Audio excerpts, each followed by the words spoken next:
You see, having moved length and breadth of the entire Kashmir Valley and having met so many youth who are doing extremely well in spite of the circumstances which are prevailing here for over a couple of decades, and they have fought to emerge as achievers in their own right.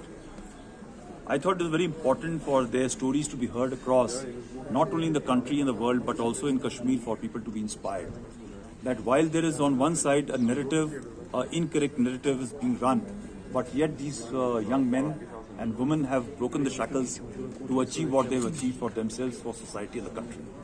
And therefore, we reached out to the team of Josh Talks and requested them to come across and record their stories. And I'm indeed very grateful to Josh Talks, especially Mr. Ritesh Malik, who was the one who actually connected us to Josh Talks, and now Darpan Shahji, who's here to record these stories. 9 have been already recorded, and as has been already told, they have hit more than 1 million hits. And I'm very sure the stories which are now going to be recorded will inspire many more generations and many more youth of Kashmir. Sir, during your tenure, we have been seeing a lot of anti-terror operations where Pakistani terrorists were neutralized in huge number. Despite the army and the police claiming that an anti-infiltration grid is there, how come that we are neutralizing more foreign terrorists, particularly in Srinagar and other belts now? Firstly, these terrorists, majority of them who were here, they were on the quiet. So what had happened is that initially they were putting the local youth as a local terrorist, as the face of terrorist activities and terrorism. As these numbers of local terrorists started drying down and coming down, they are now getting slowly exposed, and they are compelled to come out of their respective hiding places and anonymity to carry out strikes and conduct terror operations against the Kashmiri people or locals, non-locals, and other people. And therefore, when they have started coming out and emerging, they are now getting exposed, and the contacts are happening. I can assure you that this year, established by the entire intelligence people, there was only one attempt which was made by from the cross to infiltrate, that was destroyed.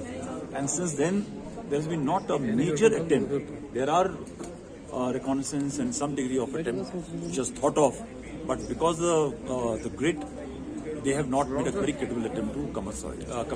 Yeah, of course. These are challenges, because once they're carrying an Aadhaar card and checking and all is being done, to validate the truth behind this person or his real identity is a difficult proposition.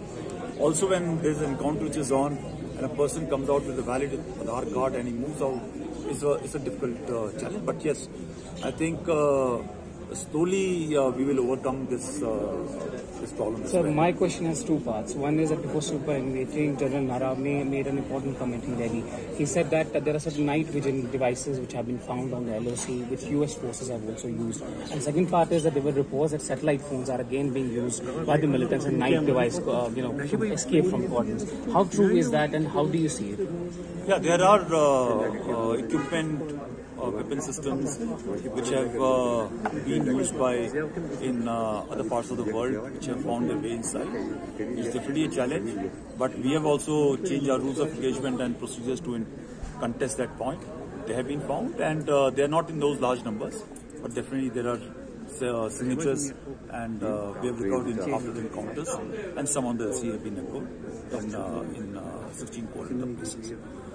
So it's not a big challenge. We have been able to work around that system. Yeah. Thank you, sir. Thank you.